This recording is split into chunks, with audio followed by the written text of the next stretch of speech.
कराची सबसे ज्यादा टैक्स देता है, पर कराची में लोड शेडिंग सबसे ज्यादा है। कई वालों को हमने 10 मिनट का टाइम दिया कि आप जाएं अपने सीईओ को बुलाएं, वो नहीं आए। वज़ीर दाखिला ने कहा कि अगर ये 4 बजे आज नहीं आते तो हम इनके खिलाफ एफआईआर काटेंगे। बिजली ने जिसने चोरी की जो उनकी काटी नहीं, और हमेशा गरीब ही बेचारा पिसता है, और उसकी एफआईआर काट दी जो चौकीदार था।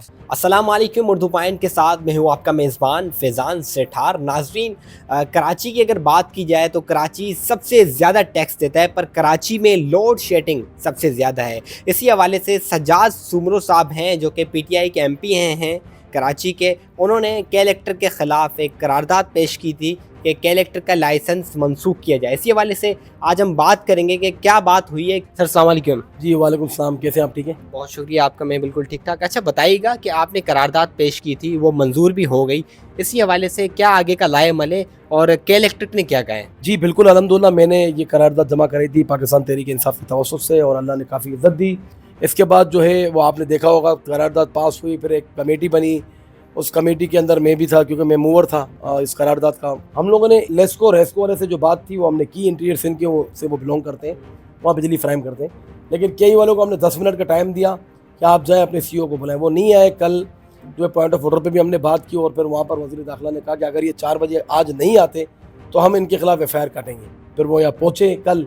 इनमें से किसी बंदे ने कहा सर ये सज्जाद सुमरो जिन्होंने रेजोल्यूशन डाली, तो उन्होंने मुझे कहा आप कौन सी उससे बिलोंग करते हैं? मैंने कहा कॉन्स्टिट्यूंसी से। मैंने कहा मैं लियारी से हूँ, नाम ही काफ़ी है, आपने जितनी जुल्म और बर्बरीत की हुई है। तो इन्होंने लेटर मोड में कहा ठीक है भाई, ये के ही संभाले, और के ही जो है ना जहाँ जहाँ लोड शेडिंग है वहाँ सिंध गवर्नमेंट संभाले, हम वहाँ से बिजली निकाल देंगे।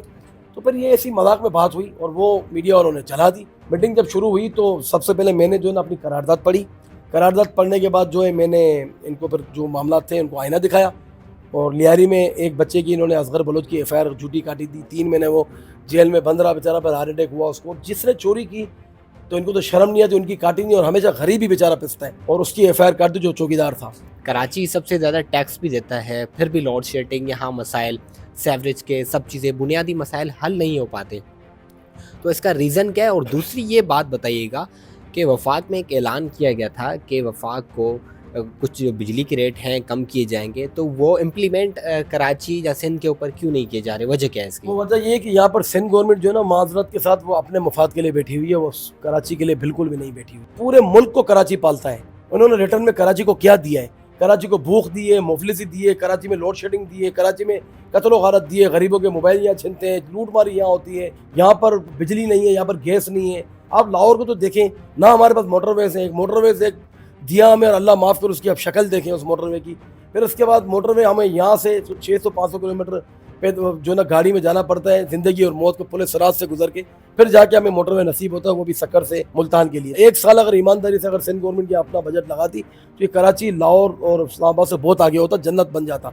जंगलात यहाँ पर नहीं है, कब्जे यहाँ पर हो रहे हैं, साफ़ी यहाँ मर रहे हैं, बिजली के यहाँ निज़ाम दरम बरम पड़े हुए। सदर पीपल्स पार्टी का, वज़ीर आला पीपल्स पार्टी का, मेयर कराची पीपल्स पार्टी का जी आला, ऐसे उहदों का अचार डाला कि आपने लियारी के अंदर काम ही नहीं किया है। और हमारे कायद इमरान खान ने भी ये सिखाया है कि ज़िंदगी और मौत अल्लाह के हाथ में, हक़ के लिए जो ना हमें बात करनी चाहिए। बिजली के जो रेट हैं उनका तयन वफाक करता है, तो वहाँ आपकी मेजॉरिटी भी ज़्यादा है, तो फिर भी क्यों नहीं इम्प्लीमेंट हो रहा है? यहाँ एक ऐसा क्या मसला है जो यहाँ रेट कम नहीं किए जा रहे हैं और लोड शेडिंग क्यों ख़त्म नहीं हो रही? बड़ा अच्छा सवाल किया आपने। यही सवाल मैं आपसे करता हूँ, इमरान खान साहब के टाइम पे क्यों बिजली के रेट कम हुए थे?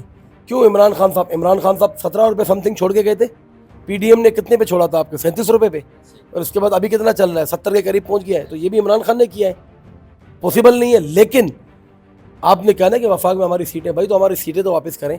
जब हमारी अभी रिजर्व सीटें आएंगी तो हम मेजोरिटी में आ जाएंगे, हमारी हुकूमत बनेगी, खान साहब आएंगे, फिर आपको मुल्क के अंदर ना सिर्फ एक बिजली के अंदर, के ही के अंदर आपको पूरे मुल्क का निज़ाम दुरुस्त होता हुआ नजर आएगा। जो यहाँ बदअमनी है, जो हमारी इज्जत बहाल नहीं हुई, जो इमरान खान साहब ने पूरी दुनिया में की थी, तो ये सब चीज़ें इंशाल्लाह खान साहब करेंगे और ढंके की चोट पे करेंगे। अच्छा ये भी बताइएगा आखिर में कि क्या आप समझते हैं कि आपने करारदाद पेश की है, मंजूर भी हो गई है, तो क्या इस पर कुछ अमल होगा कि नहीं? सिंध गवर्नमेंट चाहेगी कि कलेक्टर का लाइसेंस मनसूख करके कोई और हम कंपनी यहाँ पर रखें?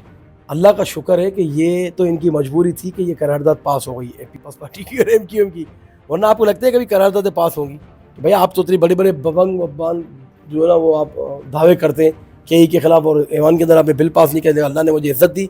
हमें अच्छे की जो है ना सोच रखनी चाहिए। हमारे कायद इमरान खान ने हमें सिखाया है, और इंशाअल्लाह मैंने आपसे कहा है कि ये कल उन्होंने हमसे कमिटमेंट की है कि मैं टीम बना रहा हूँ और जहाँ जहाँ लोड शेडिंग है, जहाँ चोरी हो रही है, हम आपको वहाँ ले जाएंगे और लोड शेडिंग भी हम कम करेंगे इंशाल्लाह। देखें, एक छोटा सा स्टेप तो लिया है ना।